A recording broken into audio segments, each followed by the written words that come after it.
மணல் கொள்ளைக்கு எதிராக குரல் கொடுத்த இந்த ஊடகவியலாளர் ராமச்சந்திரன் அவருடைய கட்டுரை தினக்குரலில் வெளியாக 2வது நாள் அவர் கடத்தப்படுகிறார் என்றால் ராணுவமும் EPDP தான் பொறுப்பு என்று அவர் தன்னுடைய கட்டுரையிலே கூறியிருக்கிறார். 15/2/2007 ஸ்ரீலங்கா ராணுவத்தினராலும் ஸ்ரீலங்கா ராணுவத்தோடு சேர்ந்து இயங்கிய EPDP ஒட்டுக்குழுவினராலும் கைது செய்யப்பட்டு முதல் வாரம் கைத்தொலைபேசி மூலம் அவரது சகோதரிகளுடன் ராமச்சந்திரன் தொடர்பில் இருந்துள்ளார். இதன்போது கலிகை படைமுகாமில் வைத்து தான் விசாரணைக்காக அழைத்துச் செல்லப்பட்டமை தொடர்பிலும் இராணுவத்தினரால் தடுத்து வைக்கப்பட்டிருப்பதாகவும் அவர் நேரடியாக தெரிவித்தும் உள்ளமை குறிப்பிடத்தக்கது. குறித்த சம்பவம் இடம்பெற்று இன்று 19 வருடங்கள் கடந்துள்ள நிலையில் அரசு தரப்பு இது தொடர்பில் அவருக்கு என்ன நேர்ந்தது என்பதை கண்டறியவோ உரிய நீதி விசாரணையை முன்னெடுக்கப்படவோ சம்பந்தப்பட்டவர்களை சட்டத்தின் முன் நிறுத்தவோ எதுவித நடவடிக்கைகளும் இதுவரை எடுக்கப்படவில்லை. யுத்தம் முடிந்து 17 ஆண்டுகளாகி இன்று வரையில் எந்தவிதமான தகவல்களும் வெளிப்படுத்தப்படவில்லை. இலங்கை அரசை பொறுத்தவரையிலே அவர் எந்த ஆட்சியாளராக இருந்தாலும் ஒருபொழுதும் அவர்கள் இந்த குற்றங்களில் ஈடுபட்ட இராணுவத்தினரையோ அவர்களோடு இணைந்து இயங்கிய துணை இராணுவ குழுக்களையோ விசாரித்து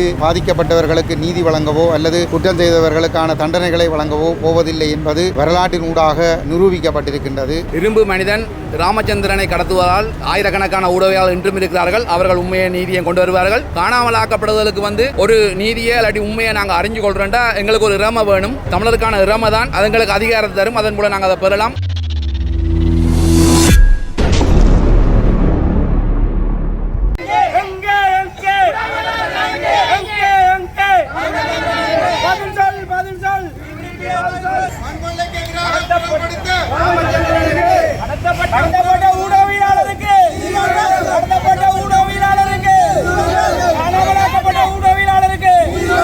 பருத்தித்துறை பேருந்து நிலையத்திலே யாழ் வடமராட்சி ஊடக இல்லத்தினுடைய ஏற்பாட்டிலே கலிந்து காணாமலாக்கப்பட்ட ஊடகவியலாளர் ராமச்சந்திரன் அவர்களுக்கு நீதி வேண்டும் என்கின்ற அடிப்படையிலே ஒரு கவனஈர்ப்பு போராட்டம் இடம்பெற்றிருக்கிறது. 15/2/2007 ஸ்ரீலங்கா ராணுவத்தினராலும் ஸ்ரீலங்கா ராணுவத்தோடு சேர்ந்து இயங்கிய EPDP ஒட்டுக்குழுவினராலும் கலிந்து கைது செய்யப்பட்டு கலிகை சந்தியிலே அமைந்திருந்த ராணுவ முகாமில் தடுப்பிலே வைக்கப்பட்டு இன்று வரை அந்த ஊடகவியலாளருக்கு ராமச்சந்திரன் ஊடகவியலாளருக்கு என்ன நடந்தது என்பது எந்தவித விசாரணைகளும் இன்றி தொடர்ந்து கொண்டிருக்கிறது. பரணகம ஆணைக்குழுவுக்கு பெற்றோரும் சகோதரியும் தங்களுடைய வாக்குமூலங்களை பதிவு செய்து அதன் மூலமாக கூட எந்த ஒரு நடவடிக்கையும் இந்த நிமிடம் வரை எடுக்கப்படவில்லை. ஸ்ரீலங்கா அரசு காலத்துக்கு காலம் ஒவ்வொரு விதமான ஆணைக்குழுக்களை உருவாக்கி தமிழ் மக்களுக்கு தாங்கள் நீதியை கொடுப்பதற்கு நீதியை வழங்குவதற்கு முயற்சி செய்கிறோம் என்கின்ற ஒரு போலித்தன நாடகத்தை இந்த பரணகம ஆணைக்குழு சாட்சியங்கள் கூடாக கொடுத்து கூட நீதி கிடைக்கவில்லை என்பது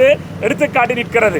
ஆக அந்த அடிப்படையிலே ஒரு ஜனநாயகத்தினுடைய அடிப்படை ஒரு தூண்களிலே ஒன்றாகிய ஊடகவியல் ஊடகத்துறைக்கு சுதந்திரம் இல்லாத தன்மையும் ஊடகவியலாளர்கள் சுதந்திரமாக சுயாதீனமாக செயற்பட முடியாத ஒரு அடக்குமுறையைத்தான் இது எடுத்துக்காட்டி நிற்கிறது. காலத்துக்கு காலம் மாறி மாறி வருகின்ற அரசுகள் ஸ்ரீலங்கா அரச கட்டமைப்பில் இருந்து கொண்டு தமிழ் மக்களுடைய ஊடகத்துறையை நசுக்கி அடக்கி ஒடுக்குவதற்கு இது நல்ல முன்னுதாரணமாக இருக்கிறது. அதனால் தான் நாங்கள் மீண்டும் மீண்டும் சர்வதேச நீதியை வலியுறுத்தி நிற்கின்றோம். சர்வதேச சமூகம் எங்களுடைய இந்த ஊடகவியலாளர் ராமச்சந்திரனுக்கு நடைபெற்ற காணாமல் ஆக்கப்பட்ட சம்பவத்துக்கு இன அழிப்புக்கு பொறுப்பு கூற வேண்டும். ஸ்ரீலங்கா அரசுக்கு அழுத்தத்தை கொடுப்பதன் ஊடாக இப்படியான ஊடகவியலாளர்கள் தமிழ் பரப்பிலே காலத்துக்கு காலம் காணாமல் ஆக்கப்பட்டும் கொன்றொழிக்கப்பட்டும் படுகொலை செய்யப்பட்டும் வருகின்ற சம்பவங்களுக்கு முற்றுப்புள்ளி வைக்கப்பட வேண்டும். எப்பொழுது தமிழர்களுக்கு தங்களுடைய சுய நிர்ணய உரிமையை தீர்மானிக்கக்கூடிய ஒரு நிரந்தர அரசியல் தீர்வு வழங்கப்படுகிறதோ அப்பொழுதுதான் தமிழர்களை ஆட்சி செய்யக்கூடிய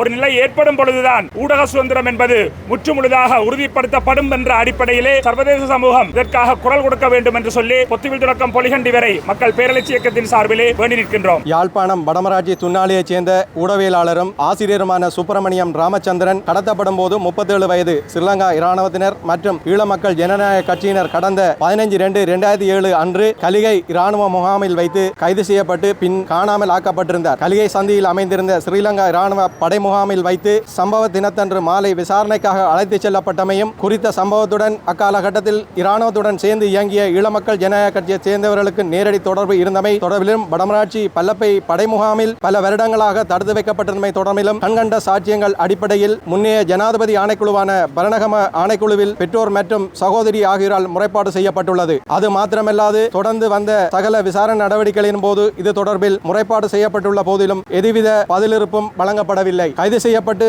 முதல் வாரம் கைத்தொலைபேசி மூலம் அவரது சகோதரி சகோதரிகளுடன் ராமச்சந்திரன் தொடர்பில் இருந்துள்ளார். இதன்போது கலிகை படைமுகாமில் வைத்து தான் விசாரணைக்காக அழைத்துச் செல்லப்பட்டமை தொடர்பிலும் இராணுவத்தினரால் தடுத்து வைக்கப்பட்டிருப்பதாகவும் அவர் நேரடியாக தெரிவித்தும் உள்ளமை குறிப்பிடத்தக்கது. குறித்த சம்பவம் இடம்பெற்று இன்று 19 வருடங்கள் கடந்துள்ள நிலையில் அரசு தரப்பு இது தொடர்பில் அவருக்கு என்ன நேர்ந்தது என்பதை கண்டறியவோ உரிய நீதி விசாரணையை முன்னெடுக்கப்படவோ சம்பந்தப்பட்டவர்களை சட்டத்தின் முன் நிறுத்தவோ எதுவித நடவடிக்கைகளும் இதுவரை எடுக்கப்படவில்லை. இடைப்பட்ட காலத்தில் 2018ஆம் ஆண்டில் இறுதி காலகட்டத்தில் 3 மாத இடைவெளியில் தந்தையின் தாயும் தனது மகனை காணாமலேயே அடுத்தடுத்து உயிரிழந்துள்ளனர். ஏனைய கண்கண்ட சாட்சிகளும் கால நீட்சியில் மரணித்து விட்டன. இந்நிலையில் ராமச்சந்திரன் சகோதரி மட்டுமே தற்போது உயிர் வாழும் சாட்சியமாக நம்மிடையே வாழ்ந்து வருகின்றார். அது மாத்திரமல்லாது கால நீட்சியும் ஏமாற்றமும் ஏற்படுத்திய உளச்சோர்வுக்கும் ஆட்படுத்தப்பட்டுள்ள நிலையிலும் இன்றும் தனது சகோதரனை காணும் பேராவலுடன் அவரது சகோதரி ஏக்கத்துடன் காத்திருக்கின்றார். காணாமல் ஆக்கப்பட்ட பின் அவருக்கு என்ன நடந்தது என்பதை நிரூபிக்கும் வகையிலான வலுவான சாட்சியங்களும் நேரில் கண்ட சாட்சிகளும் உள்ளதானதொரு அரிதான சம்பவங்களில்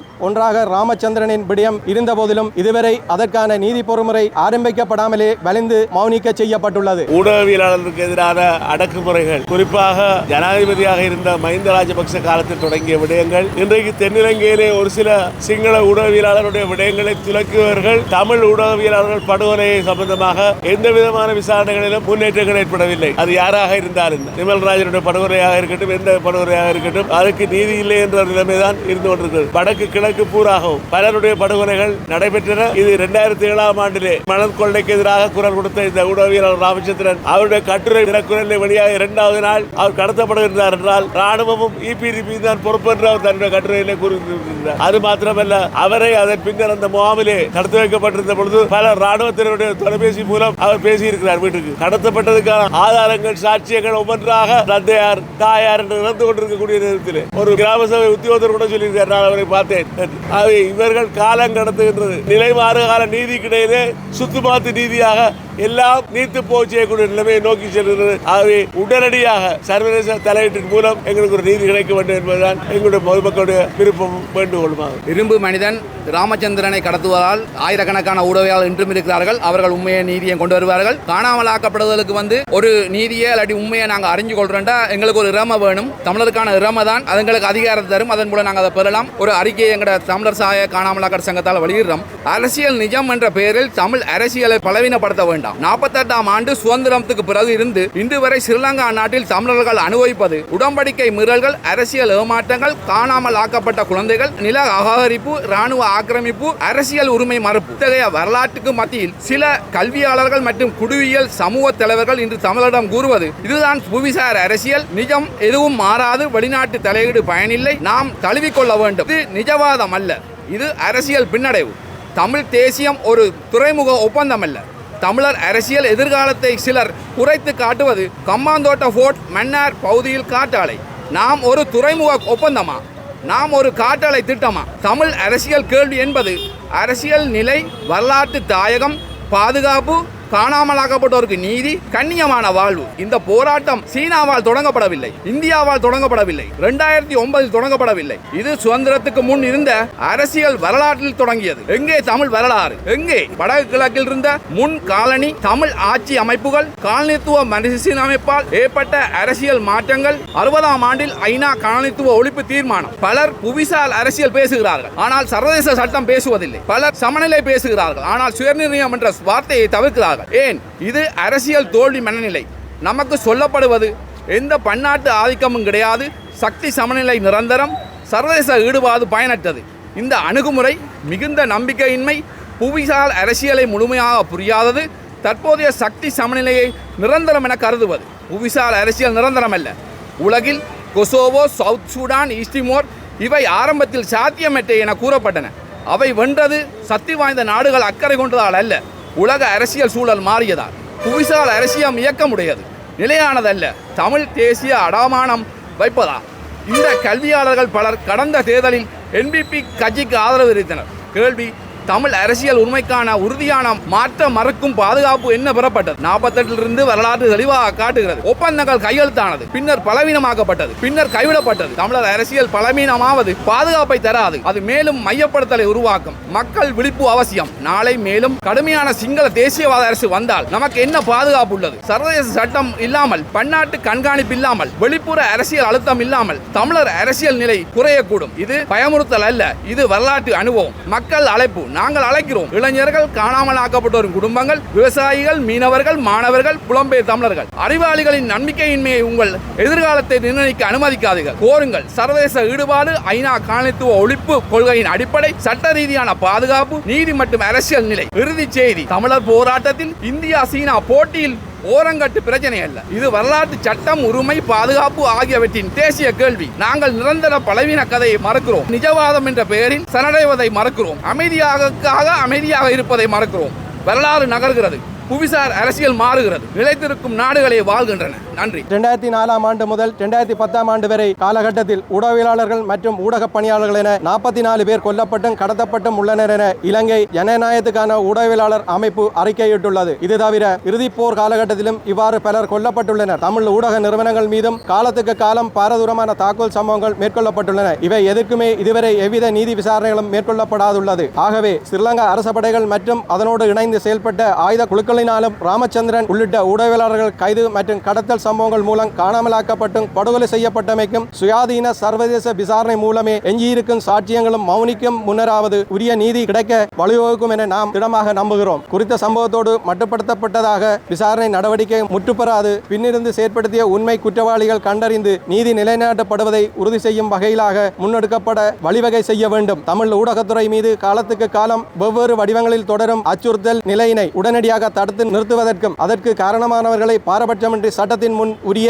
நீதியினை வழங்குவதற்கும் சுயாதீன சர்வதேச விசாரணைக்கு ஜனாதிபதி அனுரகுமார திசாநாயக்க அவர்கள் உரிய நடவடிக்கை எடுக்க வேண்டும் என இத்தருணத்தில் யாழ் வடமராட்சி ஊடக இல்லம் வலியுறுத்தி நிற்கின்றது. கடந்த 2007 ஆண்டு 2 மாதம் 15ஆம் தேதி கலிகை பகுதியிலே வைத்து ஊடகவியலாளர் ராமச்சந்திரன் அவர்கள் EPDP தேசவிரோத ஆயுத குழுவினாலே கடத்தப்பட்டு இராணுவத்தினரிடம் ஒப்படைக்கப்பட்டதாக சாட்சியங்கள் இருக்கின்றது. ராமச்சந்திரன் அவர்கள் குடும்பத்தினரோடு தொடர்பு கொண்டு தான் விசாரணைக்காக கலிகை இராணுவ முகாமிலே தடுத்து வைக்கப்பட்டிருப்பதாக சொன்னதான ஆதாரங்களும் இருக்கின்றது. அன்றிலிருந்து இன்று வரை அவருக்கு என்ன நடந்தது என்பது வெளிப்படுத்தப்படவில்லை. அவர் காணாமல் ஆக்கப்பட்டு 19 ஆண்டுகள் கடந்திருக்கின்றது.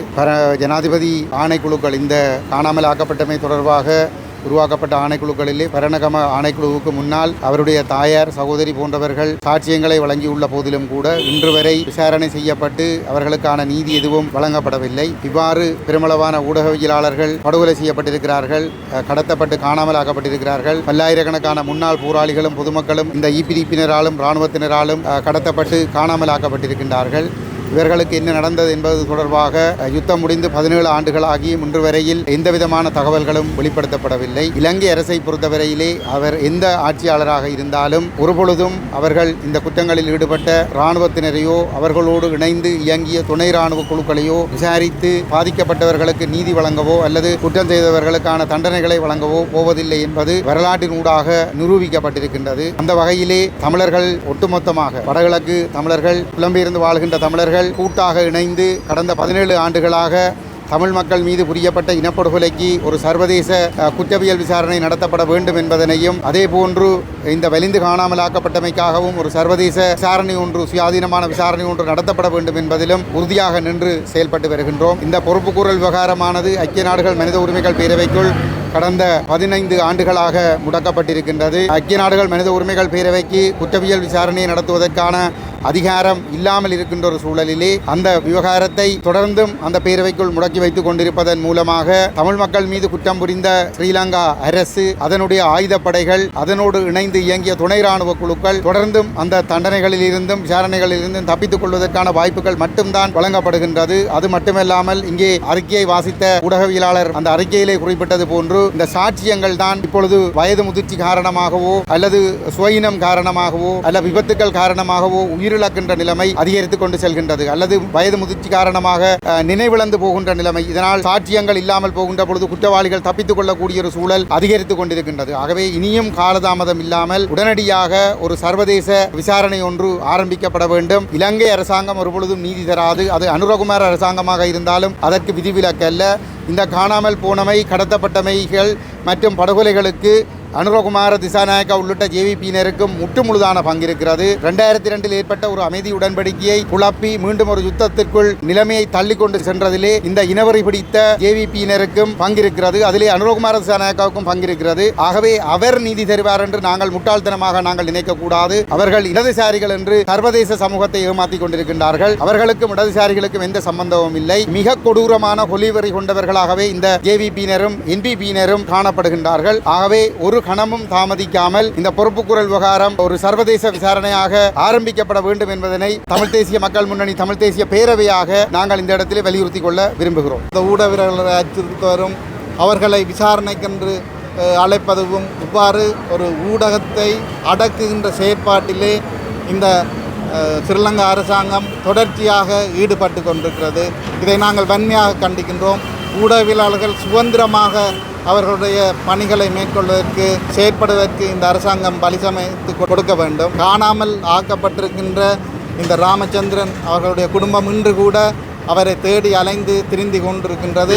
ஆனால் அவருக்கு என்ன நடந்தது என்பது கூட இன்று வரை தெரியாது. சாதாரணமாக அவர் ஒரு ஊடகவியலாளராக பணியாற்றி கொண்டிருந்த அந்த ஊடகவியலாளரை இன்று காணாமல் செய்திருக்கின்றார்கள். ஆகவே இந்த ஊடக தர்மம் என்பது இந்த நாட்டிலே பேணப்பட வேண்டும்.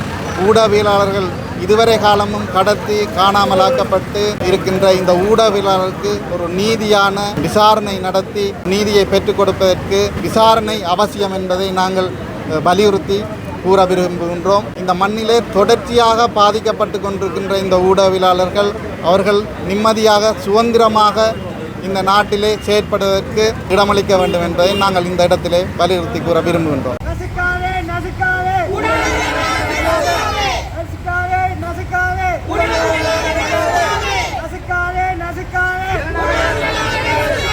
காணாமலாக்கப்பட்ட ஊடகவியலாளருக்கு காணாமலாக்கப்பட்ட ஊடகவியலாளருக்கு காணாமலாக்கப்பட்ட ஊடகவியலாளருக்கு